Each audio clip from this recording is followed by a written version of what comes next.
ਸਤਿ ਸ਼੍ਰੀ ਅਕਾਲ। ਸਵਾਗਤ ਹੈ ਜੀ ਦੇਸ਼ ਪ੍ਰਦੇਸ਼ ਦੇ ਵਿੱਚ।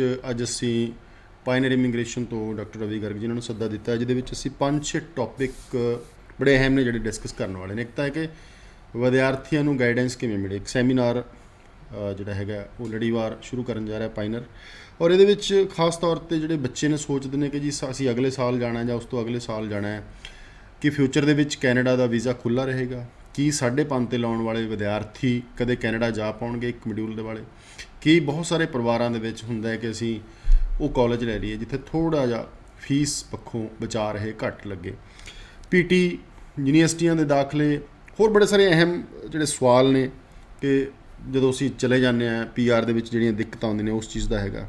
ਸੋ ਥੋੜ੍ਹੇ ਸਮੇਂ ਦੇ ਵਿੱਚ ਅਸੀਂ ਮਸਲਾ ਹੱਲ ਕਰਨਾ ਅੱਜ ਹਰ ਚੀਜ਼ ਦਾ, ਕਿਉਂਕਿ ਬਹੁਤ ਸਾਰੀਆਂ ਵੀਡੀਓਜ਼ ਨੇ ਜਿਹੜੀਆਂ ਉਹ ਬੱਚਿਆਂ ਦੀਆਂ ਵੀ ਨੇ, ਨਾਲ CICC ਦੀ ਕੁਝ ਵੀਡੀਓਜ਼ ਨੇ ਜਿਹੜੀਆਂ ਕਿ ਤੁਹਾਨੂੰ ਦੱਸਣਗੀਆਂ ਕਿ ਇੱਕ ਆਥੋਰਾਈਜ਼ਡ ਕੰਸਲਟੈਂਟਸ ਦੀ ਰਿਸਪੌਂਸਿਬਿਲਟੀ, ਜ਼ਿੰਮੇਵਾਰੀਆਂ ਕੀ ਨੇ ਔਰ ਤੁਹਾਨੂੰ ਕਿਉਂ ਉਹਨਾਂ ਨੂੰ ਚੁਣਨਾ ਚਾਹੀਦਾ। ਡਾਕਟਰ ਸਾਹਿਬ ਸਵਾਗਤ। ਸਤਿ ਸ਼੍ਰੀ ਅਕਾਲ। ਸੰਧੂ ਸਾਹਿਬ, ਸ਼ੋਅ ਦੇ ਸੱਦਾ ਦੇਣ ਲਈ ਬਹੁਤ ਬਹੁਤ ਧੰਨਵਾਦ ਤੇ ਸਾਰੇ ਦਰਸ਼ਕਾਂ ਨੂੰ ਮੇਰੀ ਪਿਆਰ ਭਰੀ ਸਤਿ ਸ਼੍ਰੀ ਅਕਾਲ ਜੀ। ਸਭ ਤੋਂ ਪਹਿਲਾਂ ਤਾਂ ਮੈਨੂੰ ਦੱਸਿਓ ਜੀ ਕਿੱਥੇ ਕਿੱਥੇ ਸੈਮੀਨਾਰ ਕਰਨ ਜਾ ਰਹੇ ਤੁਸੀਂ। ਸੈਮੀਨਾਰ ਜਿਹੜੇ ਹੈਗੇ ਹੈ ਜੂਨ ਮਿਡ ਦੇ ਵਿੱਚ ਸ਼ੁਰੂ ਹੋਣ ਦੀ ਸਾਡੀ ਪਲੈਨਿੰਗ ਹੈਗੀ ਹੈ। ਸੋ ਹਾਲੇ ਡੇਟਾ ਅਗਲੇ ਜਿਹੜੇ ਵੈਡਨਸਡੇ ਨੂੰ ਗੱਲਬਾਤ ਹੋਏਗੀ ਉਦੋਂ ਡਿਕਲੇਅਰ ਕੀਤੀਆਂ ਜਾਣਗੀਆਂ, ਲੇਕਿਨ ਕੰਪਨੀ ਜਲਦੀ ਹੀ ਸਾਰੇ ਸ਼ਹਿਰਾਂ ਦੇ ਵਿੱਚ ਸੈਮੀਨਾਰਸ ਅਰੇਂਜ ਕਰੇਗੀ ਔਰ ਸਾਡੀ ਟੀਮ ਜਿਹੜੀ ਹੈ ਐਕਸਪਰਟਸ ਦੀ, ਸਾਰੇ ਜਿਹੜੇ ਸਟੂਡੈਂਟਸ ਬੜੇ ਚਿਰ ਤੋਂ ਵੇਟ ਕਰਦੇ ਪਏ ਸੀਗੇ ਉਹਨਾਂ ਨੂੰ ਮਿਲਣਗੇ। ਸਾਰੀ ਟੀਮਾਂ ਨਾਲ ਹੋਣਗੀਆਂ, ਨਾਲ ਦੀ ਨਾਲ ਉਹਨਾਂ ਦੀ ਜਿਹੜੀ ਕੀ ਆਪਸ਼ਨਸ ਉਹਨਾਂ ਵਾਸਤੇ ਹੈਗੀਆਂ ਨੇ, ਕਿੱਥੇ ਘੱਟ ਫੀਸ ਵਾਲੇ ਕਾਲਜਿਸ, ਉਹਨਾਂ ਦੀ ਜਿਹੜੀ ਐਡਮਿਸ਼ਨ ਰਿਕੁਆਇਰਮੈਂਟਸ, ਆਈਲੈਟਸ ਬੈਂਡ ਦੀ ਰਿਕੁਆਇਰਮੈਂਟਸ, ਇਹ ਸਾਰੀਆਂ ਚੀਜ਼ਾਂ ਦੀ ਜਿੰਨੀਆਂ ਵੀ ਡਿਟੇਲਸ ਨੇ ਵੀਜ਼ਾ ਪਰਪਜ਼ ਦੇ ਨਾਲ ਔਰ ਕਰੀਅਰ ਪਰਪਜ਼ ਦੇ ਨਾਲ, ਕਿੱਥੇ ਕਿਹੜੀ ਪ੍ਰੋਵਿੰਸ ਦੇ ਵਿੱਚ ਕੀ ਬੈਨੀਫਿਟਸ ਨੇ ਔਰ ਕਿੱਥੇ ਉਹਨਾਂ ਨੂੰ ਸੂਟੇਬਲ ਰੈਲੇਵੈਂਟ ਪ੍ਰੋਗਰਾਮ ਮਿਲੇਗਾ, ਇਹ ਸਾਰੀ ਡਿਟੇਲਸ ਲੈ ਕੇ ਛੇਤੀ ਸੈਮੀਨਾਰ ਲੈ ਕੇ ਅਸੀਂ ਆਵਾਂਗੇ ਔਰ ਉਸ ਦੇ ਸੈਮੀਨਾਰਸ ਦੀ ਸਾਰੀ ਡਿਟੇਲਸ ਜਿਹੜੀਆਂ ਨੇ ਆਪਣੇ ਨੈਕਸਟ ਸ਼ੋਅ 'ਤੇ ਅਸੀਂ ਡਿਕਲੇਅਰ ਕਰਾਂਗੇ। ਨਾਲੇ ਪਾਇਨੀਅਰ ਇਮੀਗ੍ਰੇਸ਼ਨ ਦੇ Facebook page, Instagram page, YouTube channel ਔਰ ਵੈਬਸਾਈਟ ਜਿਹੜੀ ਹੈ ਸਾਰੀ ਉੱਥੇ ਡਿਟੇਲ ਅਸੀਂ ਡਿਸਪਲੇ ਕਰਾਂਗੇ। ਕੀਪ ਇਨ ਟੱਚ ਔਰ ਛੇਤੀ ਆਪਾਂ ਮਿਲਦੇ ਹਾਂ। ਅੱਛਾ ਡਾਕਟਰ ਸਾਹਿਬ, ਮੈਨੂੰ ਇੱਕ ਹੋਰ ਦੱਸੋ, ਜਿਸ ਤਰ੍ਹਾਂ ਤੁਸੀਂ CICC ਮੈਂਬਰ ਹੋ, ਲੰਮੇ ਸਮੇਂ ਤੋਂ ਕੈਨੇਡਾ ਰਹਿੰਦੇ ਹੋ, ਬਹੁਤ ਲੋਕਾਂ ਨਾਲ ਤੁਹਾਡਾ ਵਾਹ ਵਾਸਤਾ ਹੈ, ਜਾਂ ਤੁਸੀਂ ਪਾਲਿਸੀ ਨੂੰ ਸਮਝਦੇ ਵੀ ਹੋ ਕੈਨੇਡਾ ਦੀ, ਕਿ ਕੁਛ ਸਮੇਂ ਬਾਅਦ ਪੋਜੀਸ਼ਨ ਟਾਈਟ ਹੋਏਗੀ, ਵੀਜ਼ੇ ਘਟਣਗੇ, ਜਾਂ ਫਿਊਚਰ ਦੇ ਵਿੱਚ ਕੀ ਸਕੋਪ ਰਹੇਗਾ ਜਿਹੜੇ ਬੱਚੇ ਹਲੇ 10ਵੀਂ ਜਾਂ +1 +2 ਦੇ ਵਿੱਚ ਨੇ, ਅੱਗੇ ਜਾਣਾ ਹਲੇ 23-24 ਦੇ ਵਿੱਚ ਕੀ ਰਹੇ? ਬਿਲਕੁਲ ਲੱਕੀ ਹੈਗੇ ਆਪਾਂ ਕਿ 2009 ਦੇ ਵਿੱਚ ਮਈ ਦੇ ਵਿੱਚ SPP ਸ਼ੁਰੂ ਕਰਕੇ ਕੈਨੇਡਾ ਗੌਰਮੈਂਟ ਨੇ ਖਾਸ ਤੌਰ 'ਤੇ ਸਟੱਡੀ ਵੀਜ਼ਾ ਨੂੰ ਵਧਾਵਾ ਦੇਣ ਵਾਸਤੇ ਬਹੁਤ ਅੱਛੇ ਤਰੀਕੇ ਨਾਲ ਦਰਵਾਜ਼ੇ ਖੋਲ੍ਹੇ ਸੀਗੇ ਔਰ ਸਾਨੂੰ ਵੀ ਅਸੀਂ ਸ਼ਾਇਦ 2-3-4 ਸਾਲ ਹਰ ਕੰਟਰੀ ਜਿਹੜਾ ਦਰਵਾਜ਼ੇ ਖੋਲ੍ਹਦਾ 2-3-4 ਸਾਲ 5 ਸਾਲ ਦੇ ਕਰੀਬ ਖੋਲ੍ਹਦਾ ਹੈਗਾ, ਲੇਕਿਨ ਅੱਜ ਜਿਹੜਾ ਹੈਗਾ 9 ਤੋਂ ਸ਼ੁਰੂ ਹੋ ਕੇ 13 ਸਾਲ ਦੇ ਕਰੀਬ ਹੋ ਚੱਲੇ ਨੇ। ਬਹੁਤ ਕਾਫੀ ਜਿਹੜਾ ਸਟੂਡੈਂਟ ਵੀਜ਼ਾਜ਼ ਦੇ ਵਿੱਚ ਸਕਸੈਸਫੁਲ ਰਿਹਾ, ਬਹੁਤ ਹਾਈ ਸਕਸੈਸ ਰੇਟ। ਔਰ ਰੀਸੈਂਟਲੀ ਨੈਕਸਟ ਕਮਿੰਗ 3 ਇਅਰਸ ਦਾ ਕੈਨੇਡਾ ਨੇ ਸਟੈਟਿਸਟਿਕਸ ਡਿਪਾਰਟਮੈਂਟ ਨੇ ਜਿਹੜੇ ਹੈਗੇ ਨੇ ਇਹ ਸਾਰਾ ਅਗਲਾ ਆਪਣਾ ਇਮੀਗ੍ਰੇਸ਼ਨ ਪਲਾਨ ਸ਼ੇਅਰ ਕੀਤਾ ਔਰ ਇਸ ਦੇ 4.25 ਲੱਖ ਦੇ ਕਰੀਬ ਜਿਹੜੇ ਨੇ ਵੀਜ਼ਾਜ਼ ਇਹਨਾਂ ਨੇ ਜਿਹੜੇ ਇਮੀਗ੍ਰੈਂਟਸ ਲੈਣੇ ਨੇ ਨੈਕਸਟ 3 ਇਅਰਸ ਦੇ ਵਿੱਚ। ਔਰ ਉਸ ਨੂੰ ਦੇਖਦੇ ਹੋਏ ਬੜਾ ਇਹਨਾਂ ਦਾ ਕੈਨੇਡਾ ਗੌਰਮੈਂਟ, ਕੈਨੇਡਾ ਅੰਬੈਸੀ ਦਾ ਕਾਫੀ ਜ਼ਿਆਦਾ ਵੀਜ਼ਾਜ਼, ਜਿਸ ਦੇ ਵਿੱਚ ਖਾਸ ਤੌਰ 'ਤੇ ਸਟੱਡੀ ਵੀਜ਼ਾ ਨੂੰ ਪ੍ਰੈਫਰੈਂਸ, ਕਿਉਂਕਿ ਸਟੂਡੈਂਟਸ ਕਾਫੀ ਸਾਰੀ ਫੀਸ ਕਾਲਜਿਸ ਨੂੰ ਦਿੰਦੇ ਨੇ ਔਰ ਕਾਲਜ GIC ਜਿਹੜੀ ਹੈ ਗਰੰਟਿਡ ਇਨਵੈਸਟਮੈਂਟ ਸਰਟੀਫਿਕੇਟ, GIC ਜਿਹੜੀ ਫਿਕਸ ਡਿਪੋਜ਼ਿਟ ਦੇ ਤੌਰ 'ਤੇ ਕੈਨੇਡੀਅਨ ਬੈਂਕ ਦੇ ਵਿੱਚ $10,000 ਕੈਨੇਡੀਅਨ ਡਾਲਰਸ ਜਮ੍ਹਾਂ, ਇੰਨਾ ਜਿਹੜਾ ਕਾਫੀ ਸਾਰਾ ਇਕੋਨਮੀ ਨੂੰ ਬੂਸਟ ਮਿਲਦਾ ਹੈਗਾ। ਔਰ ਸਟੂਡੈਂਟ ਵੀਜ਼ਾ ਕਾਫੀ ਹਾਲੇ ਆਉਣ ਵਾਲੇ ਟਾਈਮ ਦੇ ਵਿੱਚ ਚੱਲੇਗਾ ਔਰ ਵੀਜ਼ਾਜ਼ ਲੱਗਣਗੇ, ਕੋਈ ਚਿੰਤਾ ਦੀ ਜ਼ਰੂਰਤ ਨਹੀਂ। ਬਹੁਤ ਸਾਰੇ ਪ੍ਰੋਫਾਈਲਸ ਤੁਹਾਡੇ ਕੋਲ ਵੀ ਆਉਂਦੇ ਹੋਣੇ, ਸੁਣਦੇ ਵੀ ਆਪਾਂ ਕਿ ਇੱਕ ਮੋਡਿਊਲ 'ਚ 5.5 ਨੇ ਜੀ, ਕੀ ਕਰੀਏ, ਲਾਈਏ ਨਾ ਲਾਈਏ। ਜਿਹੜੇ ਨਹੀਂ ਲਾਉਂਦੇ ਉਹ ਵੀ ਸਮੱਸਿਆ ਦੇ ਵਿੱਚ, ਜਿਹੜੇ ਲਾ ਦਿੰਦੇ ਨੇ ਰਿਫਿਊਜ਼ਲ ਆ ਜਾਂਦੀ ਹੈ। ਕੋਈ ਇਹਦਾ ਸੋਲੂਸ਼ਨ ਹੈ ਡਾਕਟਰ ਸਾਹਿਬ, ਜਾਂ 6 ਹੀ ਲੈ ਕੇ ਕੁਝ ਅੱਗੇ ਤੁਰੀਏ? ਬਿਲਕੁਲ ਸੰਧੂ ਸਾਹਿਬ, ਦੇਖੋ ਜੁਲਾਈ 2021 ਦੇ ਵਿੱਚ ਲਾਸਟ ਵੀਜ਼ਾ 5.5 ਦੇ ਨਾਲ ਆਇਆ ਸੀਗਾ, ਓਵਰਆਲ 6 ਨਾਟ ਲੈਸ ਦੈਨ, ਮਤਲਬ 5.5 ਇਨ 1 ਮੋਡਿਊਲ। ਲੇਕਿਨ ਉਸ ਤੋਂ ਬਾਅਦ ਕਾਫੀ ਸਾਰੇ ਹੰਡਰਡਸ ਆਫ ਕੇਸਿਸ ਜਿਹੜੇ ਨੇ ਸਾਰੇ ਰਿਫਿਊਜ਼ ਕੀਤੇ ਅੰਬੈਸੀ ਨੇ ਔਰ ਅੱਜ ਦੇ ਦਿਨ ਬਿਲਕੁਲ ਵੀ ਰਿਕਮੈਂਡਡ ਨਹੀਂ ਹੈਗਾ, ਸਲਾਹ ਨਹੀਂ ਹੈਗੀ ਮੇਰੀ ਕਿ 5.5 ਦੇ ਨਾਲ ਨਹੀਂ ਲਾਣੀ ਚਾਹੀਦੀ ਫਾਈਲ। ਔਰ ਅਗਰ ਕਿਸੇ ਦੇ 5.5 ਦੇ ਵਿੱਚ ਹੈਗੇ ਨੇ ਕਿਸੇ ਮੋਡਿਊਲ ਦੇ ਵਿੱਚ, ਤੇ ਧਿਆਨ ਦੇਣਾ ਕਿ ਸਪੀਕਿੰਗ ਔਰ ਰਾਈਟਿੰਗ ਦੇ ਵਿੱਚ ਅਗਰ 5.5 ਹੈਗੇ ਨੇ ਤੇ ਰੀਵੈਲਿਊਸ਼ਨ ਜਿਹੜੀ ਰੀਚੈਕਿੰਗ ਵਾਸਤੇ ਭਰਨਾ ਚਾਹੀਦਾ ਹੈਗਾ, ਥੋੜ੍ਹੀ ਜਿਹੀ ਫੀਸ ਲੱਗਦੀ ਹੈ, ਬਹੁਤ ਸਾਰੇ ਕੇਸਿਸ ਦੀ ਇੰਪਰੂਵਮੈਂਟ ਹੋ ਜਾਂਦੀ ਹੈਗੀ ਹੈ ਔਰ ਫੀਸ ਵੀ ਵਾਪਸ ਜਿਹੜੀ ਦਿੱਤੀ ਹੋਈ ਹੈਗੀ ਹੈ ਵਾਪਸ ਹੋ ਜਾਂਦੀ ਹੈਗੀ ਹੈ। ਸੋ ਉਹ ਰੀਚੈਕਿੰਗ ਨਾਲ ਦੁਬਾਰਾ ਟੈਸਟ ਦੇ ਲੈਣਾ ਚਾਹੀਦਾ। ਧਿਆਨ ਦੇਣਾ ਕਿ ਅਗਰ ਓਵਰਆਲ 6 ਨਾਟ ਲੈਸ ਦੈਨ 5.5 ਇਨ 1 ਮੋਡਿਊਲ ਹੈਗੇ, ਬੜੇ ਸਾਰੇ ਕਾਲਜਿਸ ਆਫਰ ਲੈਟਰ ਦੇ ਦੇਣਗੇ, ਇਹ ਉੱਥੋਂ ਆਪਾਂ ਐਡਮਿਸ਼ਨ ਲੈ ਲਾਂਗੇ। ਲੇਕਿਨ ਅੰਬੈਸੀ ਦੇ ਵਿੱਚ ਅਗਰ 5.5 ਕਿਸੇ ਮੋਡਲ ਵਿੱਚ ਹੋਏ ਵੀਜ਼ਾ ਨਹੀਂ ਲੱਗਣਾ, ਰਿਫਿਊਜ਼ਲ ਦੇ ਪੱਕੇ ਚਾਂਸ ਹੋਣਗੇ। ਇਸ ਕਰਕੇ ਰੀਵੈਲਿਊਸ਼ਨ ਦੇ ਨਾਲ ਇੰਪਰੂਵਮੈਂਟ ਹੋ ਜਾਏ, 6 ਈਚ ਦੇ ਨਾਲ ਹੀ ਅੰਬੈਸੀ ਵਿੱਚ ਫਾਈਲ ਲਾਣੀ ਹੈਗੀ ਹੈ। ਭਾਵੇਂ ਜਿਹੜਾ ਦੁਬਾਰਾ ਟੈਸਟ ਦਿਓਗੇ, ਭਾਵੇਂ ਉਹ ਅਕੈਡਮਿਕ ਆਈਲੈਟਸ ਅਕੈਡਮਿਕ ਦੇ ਲਓ, ਭਾਵੇਂ ਅਕੈਡਮਿਕ ਦੇ ਬਜਾਏ ਜਨਰਲ ਵੀ ਦੇ ਸਕਦੇ ਹੋ, ਕਿਉਂਕਿ ਅੰਬੈਸੀ ਜਿਹੜੀ ਹੈ ਜਨਰਲ ਨੂੰ ਵੀ ਐਕਸੈਪਟ ਕਰਦੀ ਹੈਗੀ ਹੈ, ਕੋਈ ਪ੍ਰੋਬਲਮ ਨਹੀਂ ਹੈਗੀ। ਲੇਕਿਨ 6 ਈਚ ਦੇ ਨਾਲ ਹੀ ਫਾਈਲ ਲਵਾਂਗੇ, ਇਸ ਚੀਜ਼ ਦਾ ਧਿਆਨ ਰੱਖਣਾ, ਕਿਉਂਕਿ ਵੀਜ਼ਾ ਦੇ ਰਿਫਿਊਜ਼ਲ ਦੇ ਬਹੁਤ ਜ਼ਿਆਦਾ ਚਾਂਸ ਹੋਣਗੇ। ਨਾਨ SDS ਦੇ ਵਿੱਚ ਫਾਈਲ ਲੱਗਦੀ ਹੈ ਜੇ ਕਿਸੇ ਵਿੱਚ ਵੀ 5.5 ਹੈਗੇ ਨੇ ਕਿਸੇ ਮੋਡਲ ਵਿੱਚ 6 ਈਚ ਦੇ ਨਾਲ। ਸੋ ਕਈ ਬੱਚੇ ਆਇਲਸ ਨਹੀਂ ਕਰਦੇ, PT ਕਰ ਲੈਂਦੇ ਨੇ, ਬਿਲਕੁਲ ਸਕੋਰ ਵੀ ਠੀਕ ਆ ਜਾਂਦਾ ਹੈ ਕਈ ਵਾਰ, ਔਰ ਬੱਚਿਆਂ ਨੂੰ ਇਹ ਨਹੀਂ ਪਤਾ ਲੱਗਦਾ ਕਿ ਕਿਹੜੀ ਯੂਨੀਵਰਸਿਟੀ, ਕਿਹੜਾ ਕਾਲਜ ਕਿੱਥੇ ਐਕਸੈਪਟ ਹੁੰਦੀ ਹੈ। ਜੇ ਐਕਸੈਪਟ ਹੁੰਦੀ ਹੈ ਕਿ ਵੀਜ਼ਾ ਦੇ ਚਾਂਸਸ PT ਦੇ ਆ ਸਕਦੇ ਨੇ। ਬਿਲਕੁਲ, ਦੇਖੋ ਬਹੁਤ ਸਾਰੇ ਕਾਲਜਿਸ PT ਐਕਸੈਪਟ ਕਰਦੇ ਨੇ, ਐਡਮਿਸ਼ਨ ਦਿੰਦੇ ਨੇ, ਲੇਕਿਨ ਅੰਬੈਸੀ ਵੀ ਐਕਸੈਪਟ ਕਰਦੀ ਹੈ। ਡੂਲਿੰਗੋ ਹਾਲਾਂਕਿ ਕਾਲਜਿਸ ਐਕਸੈਪਟ ਕਰ ਲੈਂਦੇ, ਅੰਬੈਸੀ ਨਹੀਂ ਐਕਸੈਪਟ ਕਰਦੀ। ਔਰ PTE ਔਰ TOEFL ਜਿਹੜਾ ਹੈ ਐਕਸੈਪਟ ਕਰਦੀ ਹੈਗੀ ਅੰਬੈਸੀ, ਲੇਕਿਨ ਸਕਸੈਸ ਰੇਟ ਜਿਹੜਾ ਹੈਗਾ ਆਈਲੈਟਸ ਦਾ ਕਾਫੀ ਜ਼ਿਆਦਾ ਹੈਗਾ। ਮੇਰੀ ਸਟੂਡੈਂਟਸ ਨੂੰ ਸਲਾਹ ਕਿ ਪ੍ਰੈਫਰੈਂਸ ਦੇਣੀ ਚਾਹੀਦੀ ਹੈ ਆਈਲੈਟਸ ਨੂੰ। ਜੇ ਤੁਸੀਂ ਟੈਸਟ ਨਹੀਂ ਲਿੱਤਾ ਤੇ PTE ਨਹੀਂ, ਆਈਲੈਟਸ ਕਰਨਾ ਚਾਹੀਦਾ ਹੈਗਾ। ਬਹੁਤ ਸਾਰੇ ਬੱਚੇ ਕਹਿੰਦੇ ਜੀ, ਕਈ ਵਾਰੀ ਅਸੀਂ ਦੇਖਿਆ ਦੋਨੇ, ਅਸੀਂ ਆਈਲੈਟਸ ਵੀ ਦੇਖਿਆ, PT ਦੇ ਵਿੱਚ ਜ਼ਿਆਦਾ ਕੰਫਰਟੇਬਲ ਹੈਗੇ, ਲੇਕਿਨ ਨਹੀਂ, ਕਿਉਂਕਿ ਸਕਸੈਸ ਰੇਟ ਜਿਹੜਾ ਹੈ ਆਈਲੈਟਸ ਦਾ ਬੈਟਰ ਹੈਗਾ, PTE ਦਾ ਘੱਟ ਹੈਗਾ। ਇਸ ਕਰਕੇ ਆਈਲੈਟਸ ਕਰਨੀ ਚਾਹੀਦੀ ਹੈਗੀ ਹੈ। 2-3-4 ਵਾਰੀ ਟੈਸਟ ਦੇਣ ਦੇ ਬਾਵਜੂਦ ਤੁਹਾਡੇ ਬੈਂਡਸ ਨਹੀਂ ਆ ਰਹੇ ਤਾਂ ਫਿਰ ਆਪਾਂ PTE ਬਾਰੇ ਸੋਚ ਸਕਦੇ ਹਾਂ ਅਤੇ ਆਈਲੈਟਸ ਨੂੰ ਪ੍ਰੈਫਰੈਂਸ ਜੀ। ਅੱਛਾ ਡਾਕਟਰ ਸਾਹਿਬ, ਆਪਾਂ ਸ਼ੁਰੂ ਦੇ ਵਿੱਚ ਇੱਕ ਗੱਲ ਕਰ ਰਹੇ ਸੀ ਆਫ ਦਾ ਰਿਕਾਰਡ ਵੀ, ਕਿ ਬੜੇ ਪਰਿਵਾਰ ਨੇ ਜਿਹੜੇ ਸੋਚਦੇ ਨੇ ਕਿ ਯਾਰ ਕੋਈ ਅਜਿਹਾ ਕਾਲਜ ਦੀ ਰੈਪੂਟੇਸ਼ਨ ਵੀ ਠੀਕ ਹੋਵੇ, ਵੀਜ਼ਾ ਦੇ ਚਾਂਸਸ ਵੀ ਅੱਛੇ ਹੋਣ, ਪਰ ਘੱਟ ਫੀਸ। ਕੀ ਪੋਸੀਬਿਲਿਟੀ ਹੈ ਕਿ ਸਾਰਿਆਂ ਦੀ ਬਰਾਬਰ ਫੀਸ ਹੈਗੀ ਕੈਨੇਡਾ ਦੇ ਵਿੱਚ? ਦੇਖੋ, ਡੈਫੀਨੇਟਲੀ ਨੌਲੇਜ ਇਜ਼ ਪਾਵਰ। ਸਾਡੀ ਕੰਪਨੀ ਜਿਹੜੀ ਪਾਇਨੀਅਰ ਇਮੀਗ੍ਰੇਸ਼ਨ ਹੈਗੀ ਆ 2003 ਤੋਂ ਚੱਲਦੀ ਪਈ ਹੈਗੀ ਆ, ਔਰ ਆਲਮੋਸਟ ਸਾਰੇ ਕਾਲਜਿਸ ਦੇ ਅਸੀਂ ਆਫੀਸ਼ੀਅਲ ਆਥੋਰਾਈਜ਼ਡ ਰਿਪਰੈਜ਼ੈਂਟੇਟਿਵ ਹੈਗੇ ਆ, ਔਰ ਉਹਨਾਂ ਵੱਲੋਂ ਸਾਰੇ ਲੇਟੈਸਟ ਅਪਡੇਟ ਫੀਸ ਨੂੰ ਲੈ ਕੇ, ਰਿਕੁਆਇਰਮੈਂਟਸ ਨੂੰ ਲੈ ਕੇ ਉਹ ਸਾਰੇ ਆਉਂਦੇ ਰਹਿੰਦੇ ਹੈਗੇ ਆ। ਅਸੀਂ ਉਹਨਾਂ ਚੀਜ਼ਾਂ ਦਾ ਧਿਆਨ ਰੱਖਦੇ ਹਾਂ, ਖਾਸ ਤੌਰ 'ਤੇ ਫੀਸ ਦੇ ਉੱਪਰ ਸਾਡੀ ਖਾਸ ਨਿਗਾਹ, ਕਿਉਂਕਿ ਬਹੁਤ ਸਾਰੇ ਇਸ ਤਰ੍ਹਾਂ ਦੇ ਸਟੂਡੈਂਟਸ ਹੁੰਦੇ ਨੇ ਜਿਹੜੇ ਕਿ ਜਿਨ੍ਹਾਂ ਦੀ ਅਫੋਰਡੇਬਿਲਿਟੀ ਘੱਟ ਹੁੰਦੀ ਹੈ, ਘੱਟ ਫੀਸ ਪੇ ਕਰਨਾ ਚਾਹੁੰਦੇ ਹਨ, ਔਰ ਬਹੁਤ ਸਾਰੇ ਇਹੋ ਜਿਹੇ ਚੰਗੇ ਕਾਲਜਿਸ, ਕਿਉਂਕਿ ਪਾਇਨੀਅਰ ਇਮੀਗ੍ਰੇਸ਼ਨ ਜਿਹੜੀ ਹੈ 100% ਓਨੈਸਟੀ, ਟਰਾਂਸਪੇਰੈਂਸੀ ਔਰ ਕੇਅਰ, ਖਾਸ ਖਿਆਲ ਸਟੂਡੈਂਟਸ ਦੇ ਕੈਰੀਅਰ ਦਾ ਸਵਾਲ ਹੈ ਔਰ ਲਾਈਫ ਦਾ ਸਵਾਲ ਹੈ। ਉਸ ਚੀਜ਼ ਨੂੰ ਧਿਆਨ 'ਚ ਰੱਖ ਕੇ ਕਿਸੇ ਵੀ ਤਰ੍ਹਾਂ ਦਾ ਕੰਪਰੋਮਾਈਜ਼ ਨਹੀਂ ਕਰਦੇ। ਮਤਲਬ ਚੰਗੇ ਕਾਲਜਿਸ ਜਿੱਥੇ ਪੋਸਟ ਗ੍ਰੈਜੂਏਟ ਵਰਕ ਪਰਮਿਟ ਮਿਲੇ ਪੜ੍ਹਾਈ ਤੋਂ ਬਾਅਦ, ਔਰ ਕੋਈ ਕਿਸੇ ਤਰ੍ਹਾਂ ਦੀ ਕੋਈ ਪ੍ਰੋਬਲਮ ਨਾ ਹੋਵੇ, ਉਹ ਵਿਦਆਊਟ ਐਨੀ ਕੰਪਰੋਮਾਈਜ਼ ਇਹੋ ਜਿਹੇ ਕਾਲਜਿਸ ਜਿੱਥੇ ਫੀਸ ਘੱਟ, ਜਿਸ ਤਰ੍ਹਾਂ ਕਿ KPU ਕੁਆਂਟਲੈਂਡ ਪੋਲੀਟੈਕਨਿਕ ਯੂਨੀਵਰਸਿਟੀਜ਼ ਦੀ ਜਿਹੜੀ ਪੋਸਟ ਗ੍ਰੈਜੂਏਟ ਪ੍ਰੋਗਰਾਮਸ ਨੇ, ਉਹਨਾਂ ਦੀ ਫੀਸ ਜਿਹੜੀ ਆ ਆਮ ਤੌਰ 'ਤੇ 2 ਸਾਲ ਦੀ ਸਾਰੇ ਕਾਲਜਿਸ ਯੂਨੀਵਰਸਿਟੀਜ਼ ਦੀ ਫੀਸ ਤਕਰੀਬਨ ਇੱਕ ਐਵਰੇਜ ਦੇ ਤੌਰ 'ਤੇ 20 ਲੱਖ 2 ਸਾਲ ਦੀ, ਲੇਕਿਨ KPU ਦੇ ਪੋਸਟ ਗ੍ਰੈਜੂਏਟ ਪ੍ਰੋਗਰਾਮ ਦੀ 15 ਲੱਖ।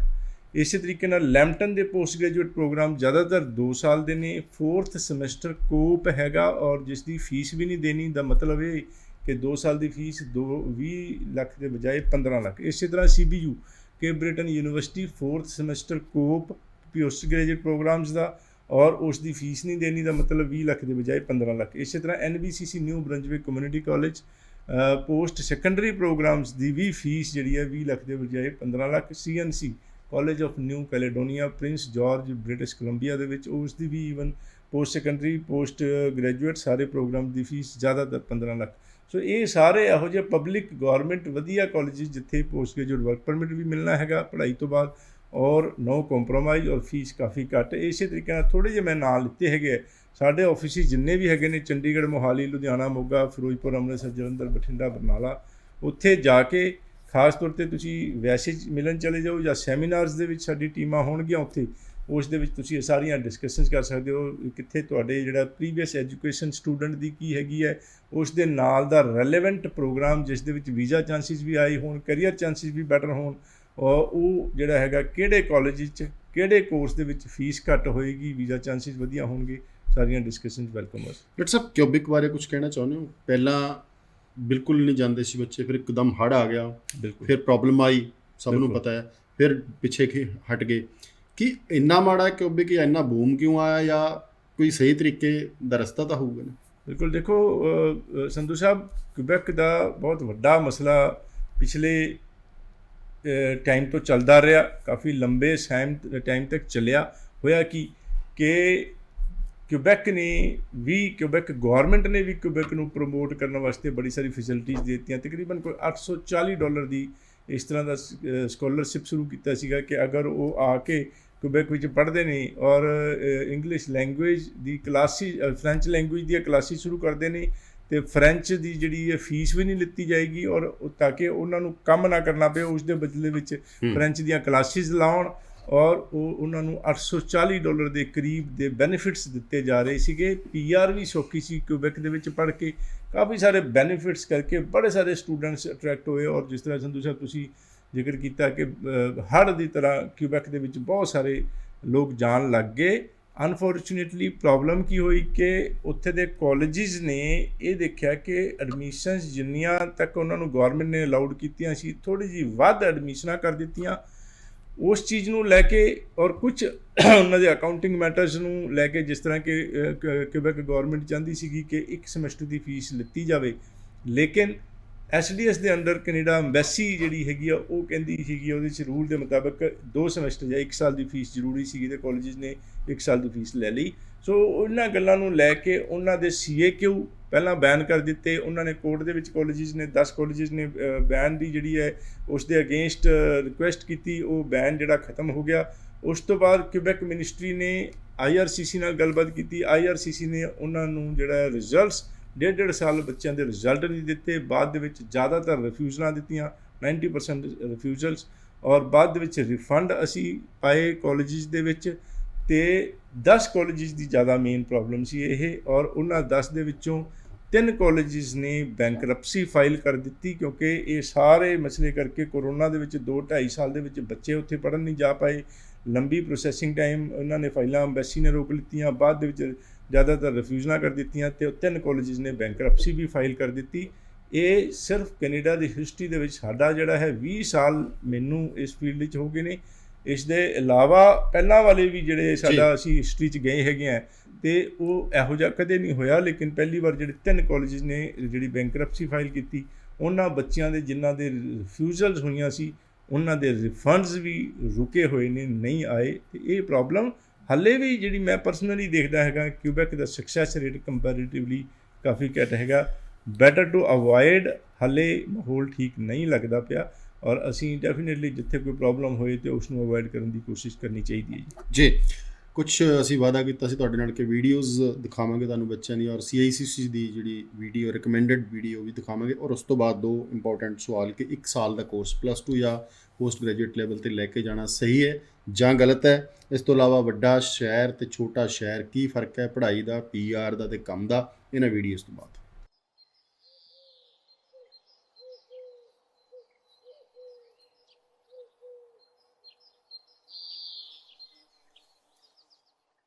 ਤਾਇਆ ਸਤਿ ਸ਼੍ਰੀ ਅਕਾਲ। ਹੋਰ ਚਾਚਾ ਕੀ ਹਾਲ ਚਾਲ ਹੈ? ਕੀ ਗੱਲ ਚਾਚਾ, ਤੁਸੀਂ ਸਾਰੇ ਉਦਾਸ ਬੈਠੇ ਹੋ? ਕੀ ਦੱਸਾਂ, ਤਜਿੰਦਰ ਦਾ ਏਜੰਟ ਪੈਸੇ ਲੈ ਕੇ ਭੱਜ ਗਿਆ। ਪਰ ਤਜਿੰਦਰ ਤਾਂ ਪੜ੍ਹਿਆ ਲਿਖਿਆ ਮੁੰਡਾ, ਉਹ ਤੋਂ ਇਹ ਗਲਤੀ ਕਿੱਦਾਂ ਹੋ ਗਈ? ਸਾਨੂੰ ਕੀ ਪਤਾ ਪੁੱਤ, ਸਾਨੂੰ ਤਾਂ ਕੁਝ ਸਮਝ ਨਹੀਂ ਆ ਰਿਹਾ। ਉਹ ਵੀ ਤਾਂ ਕੱਲ ਦਾ ਕਿਸੇ ਨਾਲ ਗੱਲ ਨਹੀਂ ਕਰ ਰਿਹਾ। ਤੂੰ ਤਜਿੰਦਰ ਨਾਲ ਇੱਕ ਵਾਰੀ ਗੱਲ ਤਾਂ ਕਰਕੇ ਦੇਖ। ਕੋਈ ਨਾ ਚਾਚਾ, ਮੈਂ ਕਰਦਾ ਗੱਲ ਤਜਿੰਦਰ ਨਾਲ। ਠੀਕ ਹੈ ਪੁੱਤ। ਯਾਰ ਤੂੰ ਤੇ ਪੜ੍ਹਿਆ ਲਿਖਿਆ ਸੀ, ਤੂੰ ਕਿੱਦਾਂ ਫਸ ਗਿਆ? ਭਾਈ ਇੱਥੇ ਪੜ੍ਹੇ ਲਿਖੇ ਬੰਦੇ ਵੀ ਫਰਾਡ ਏਜੰਟਾਂ ਦੇ ਚੱਕਰਾਂ 'ਚ ਫਸ ਰਹੇ ਆ। ਮੈਨੂੰ ਕਹਿੰਦਾ ਸੀ ਤੇਰਾ ਵਰਕ ਪਰਮਿਟ ਆ ਗਿਆ, ਪੈਸੇ ਜਮ੍ਹਾਂ ਕਰਾ ਦਿਓ। ਸਭ ਝੂਠ, ਫੇਕ ਵੀਜ਼ਾ ਸੀ ਬਾਈ। ਬਾਪੂ ਨੇ ਪੈਲੀ ਵੇਚ ਕੇ ਪੈਸੇ ਦਿੱਤੇ ਸੀ ਤੇ ਮਾਤਾ ਨੇ ਇੰਨੀਆਂ ਤੇ ਮਾਂ ਨੇ ਇੰਨੀਆਂ ਆਸਾਂ ਰੱਖੀਆਂ ਕਿ ਮੇਰਾ ਪੁੱਤ ਬਾਹਰ ਜਾਊਗਾ, ਪਰ ਏਦਾਂ ਕੁਝ ਹੋ ਨਾ ਸਕਿਆ ਬਈ। ਯਾਰ ਤੈਨੂੰ ਇੱਕ ਗੱਲ ਪੁੱਛਾਂ, ਤੈਨੂੰ CICC ਦੇ ਐਪ ਬਾਰੇ ਨਹੀਂ ਸੀ ਪਤਾ? ਇਹ ਕਿਹੜੀ ਐਪ ਆ ਬਈ? ਬਾਈ CICC ਦਾ ਮਤਲਬ ਦਾ college of immigration and citizenship consultants. ਇਸ ਐਪ ਦੀ ਮਦਦ ਨਾਲ ਤੁਸੀਂ ਆਪਣਾ ਰੈਗੂਲੇਟਡ ਕੈਨੇਡੀਅਨ ਇਮੀਗ੍ਰੇਸ਼ਨ ਕੰਸਲਟੈਂਟਸ ਵੀ ਲੱਭ ਸਕਦੇ ਹੋ। ਇਸ ਦਾ ਮਤਲਬ RCIC ਤੇ RCIC ਨੂੰ ਕੈਨੇਡਾ ਇਮੀਗ੍ਰੇਸ਼ਨ ਵੱਲੋਂ ਲਾਇਸੈਂਸ ਦਿੱਤਾ ਗਿਆ, ਜਿਹੜਾ ਕਿ ਤੁਹਾਡੀ ਕੈਨੇਡੀਅਨ ਇਮੀਗ੍ਰੇਸ਼ਨ ਨੂੰ ਪੂਰੀ ਇਮਾਨਦਾਰੀ ਨਾਲ ਨਿਭਾਵੇਗਾ। ਤੁਸੀਂ ਇਸ ਐਪ ਨੂੰ ਡਾਊਨਲੋਡ ਵੀ ਕਰ ਸਕਦੇ ਹੋ ਐਪ ਸਟੋਰ ਤੇ ਗੂਗਲ ਪਲੇ ਸਟੋਰ ਤੇ, ਜਿਸ ਨਾਲ ਤੁਹਾਨੂੰ ਕੈਨੇਡਾ ਇਮੀਗ੍ਰੇਸ਼ਨ ਦੀਆਂ ਸਾਰੀਆਂ ਨਵੀਆਂ ਜਾਣਕਾਰੀਆਂ ਵੀ ਮਿਲ ਜਾਣਗੀਆਂ ਤੇ ਤੁਸੀਂ ਆਪ ਤੇ ਆਪਣਿਆਂ ਨੂੰ ਠੱਗਬਾਜ਼ੀ ਤੋਂ ਬਚਾ ਸਕਦੇ ਹੋ। ਲੈ ਬਈ, ਜੇ ਇਸ ਐਪ ਬਾਰੇ ਮੈਨੂੰ ਪਹਿਲਾਂ ਹੀ ਪਤਾ ਹੁੰਦਾ, ਮੇਰੇ ਪੈਸਾ ਤੇ ਟਾਈਮ ਦੋਨੋਂ ਬਚ ਜਾਂਦੇ। ਹੁਣ ਤੇ ਮੈਂ ਇਹੀ ਕਹੂੰਗਾ CICC ਐਪ ਹੀ ਡਾਊਨਲੋਡ ਕੀਤੀ ਜਾਵੇ।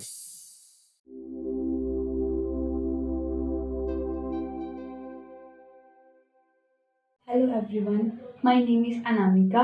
I completed my 12th in 2021 and scored 7 band in IELTS. Recently, I got my visa for Canada for Humber College. I am very thankful to Ravi sir and all Pioneer Immigration team. I recommend to visit and apply your visa from Pioneer Immigration as they provide very good service. My name is Hamdeep Kaur and I am from Firozpur. Actually, I applied my study visa from Pioneer Immigration and I got my visa in 3 months. And here's my stamped passport and I got it in 15 days.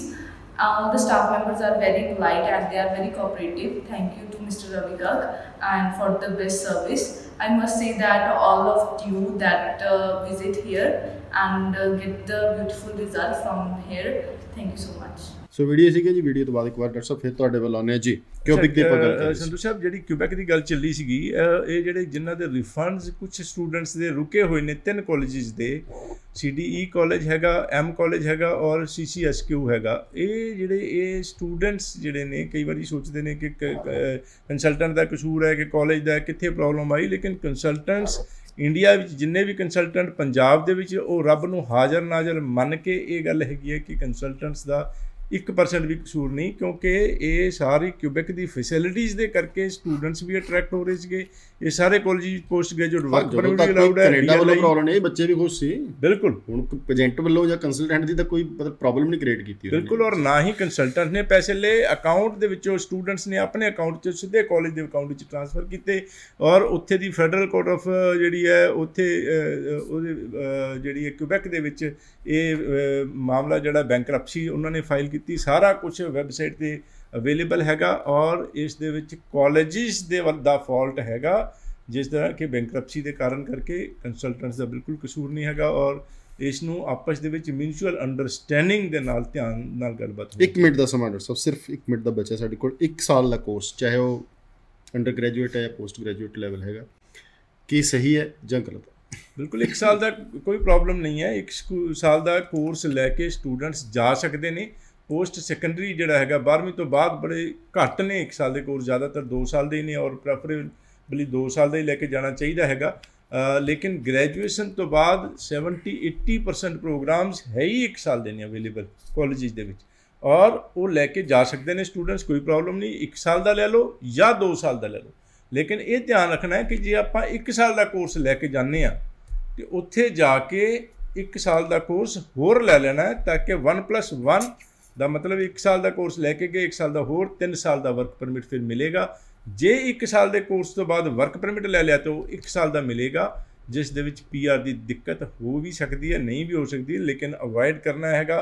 ਕਿਉਂਕਿ ਇੱਕ ਧਿਆਨ ਦੇਣਾ ਹੈ ਕਿ work permit life ਦੇ ਵਿੱਚ 1 ਵਾਰੀ ਹੀ ਮਿਲਦਾ, ਦੁਬਾਰਾ ਚਾਂਸ ਨਹੀਂ ਮਿਲਦਾ ਕਿ 1 ਸਾਲ ਤੋਂ ਬਾਅਦ ਵਰਕ ਪਰਮਿਟ ਲੈ ਲਿਆ, PR ਦੀ ਦਿੱਕਤ ਆਈ, ਫਿਰ ਸਟੂਡੈਂਟ ਕਹੇ ਜੀ ਮੈਂ ਹੋਰ ਪੜ੍ਹ ਲੈਣਾ, 2 ਸਾਲ ਦਾ ਕੋਰਸ ਲੈ ਲੈਣਾ, ਵਰਕ ਪਰਮਿਟ ਹੋਰ ਲੈ ਲੈਣਾ, ਨਹੀਂ। So take care of this. Thank you doctor ਸਾਹਿਬ, ਸਟੂਡੀਓ ਦੇ ਵਿੱਚ ਤੁਸੀਂ ਆਏ, ਬਹੁਤ ਸਾਰੀਆਂ ਅਹਿਮ ਗੱਲਾਂ ਸਾਡੇ ਦਰਸ਼ਕਾਂ ਨਾਲ ਸਾਂਝੀਆਂ ਕੀਤੀਆਂ ਔਰ ਉਮੀਦ ਕਰਾਂਗੇ ਅੱਜ ਸ਼ੋਅ 5.5 ਬੈਂਡ ਵਾਲੇ, ਰਿਫਿਊਜ਼ਲ ਵਾਲੇ, ਘੱਟ ਪੈਸਿਆਂ ਦੇ ਵਿੱਚ ਜਾਣ ਵਾਲੇ, ਸ਼ਾਰਟ ਟਰਮ ਜਿਹੜੇ 1 ਸਾਲ ਦਾ ਕੋਰਸ ਹੈ, ਉਹਨਾਂ ਨੂੰ ਜੋ ਐਡਵਾਈਸ ਦਿੱਤੀ ਡਾਕਟਰ ਸਾਹਿਬ ਨੇ ਤੁਹਾਡੇ ਲਈ ਲਾਹੇਵੰਦ ਹੋਊਗੀ। ਸ਼ੋਅ ਇੱਥੇ ਖਤਮ ਕਰਾਂਗੇ। ਧੰਨਵਾਦ, ਸਤਿ ਸ਼੍ਰੀ ਅਕਾਲ।